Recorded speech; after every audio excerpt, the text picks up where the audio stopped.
Welcome back to Better Living. I'm here with Henry from Henry's Jewelry. We're going to talk about something that I love, and that is jewelry.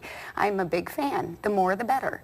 So let's talk about what inspired you to go into business, because you've been in business for a long time, haven't you? Yes, I have 37 years. And, you know, every time someone asks me that question, I get excited because, you know, you have to have a plan. And my plan goes back to when I was around about 9 or 10 years old. And I've been working with that plan. And what really got me started. Now, do you want me to talk about the jewelry? Well, because I want to know how at 10 years old you knew you wanted to go into jewelry. How did I want to go into jewelry? Did you know that at 10? Yes, I did. How'd you know that? Because I was selling things at that time. Ah. To give you a little rundown on it, I used to go over on Detroit Avenue. It used to be a 5 and dime store there. And I used to buy little toy soldiers and army men.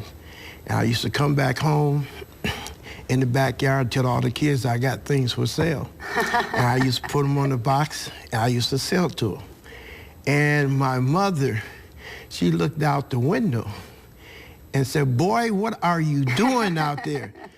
I told my mother, I said, "I'm selling these army men and different things that I had."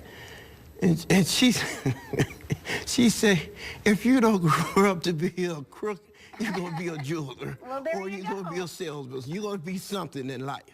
Well, you went from toy soldiers to jewelry, and you opened up that first store in 1977 there on Monroe Street, and you guys now are at your present location, and that's on Dorr Street, correct, right? Tell me what I will find when I walk into Henry's Jewelry.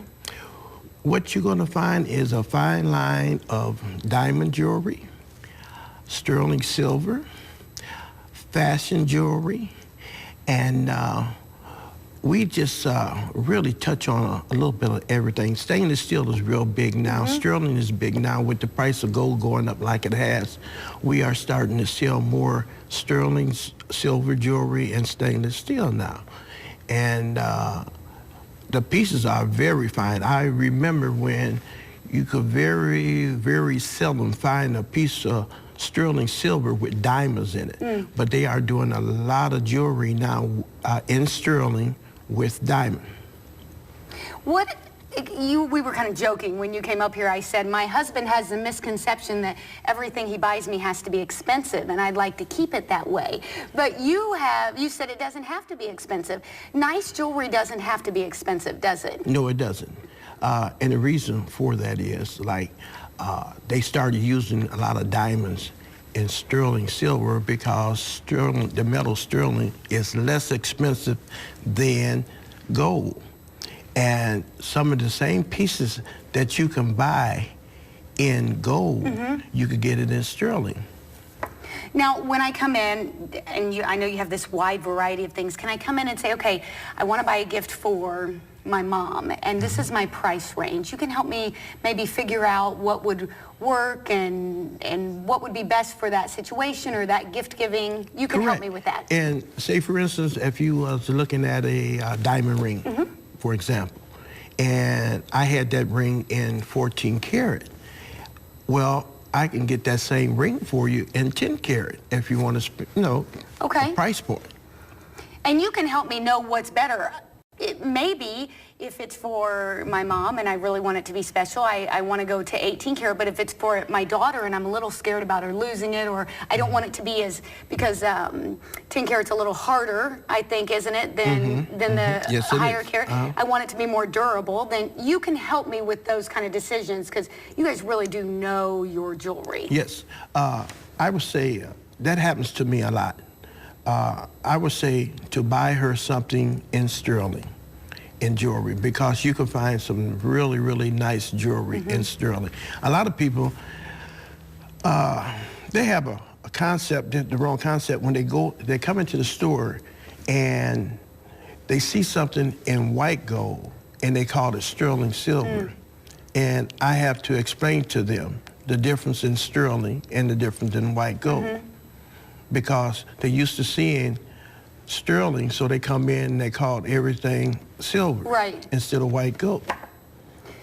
What about, let's talk about watches, because I think they're kind of a thing a lot of people like to buy as gifts, and they're a thing that people like to collect. What type of watch selection do you guys have? Well, I don't carry a lot of watches in this day of age. My watch business really fell to the wayside 15 years ago because everyone has a cell phone. But the watches that I do sell, I do a great job with NFL watches. That's something that a lot of the jewelry stores doesn't carry. I call myself a leader, not a follower.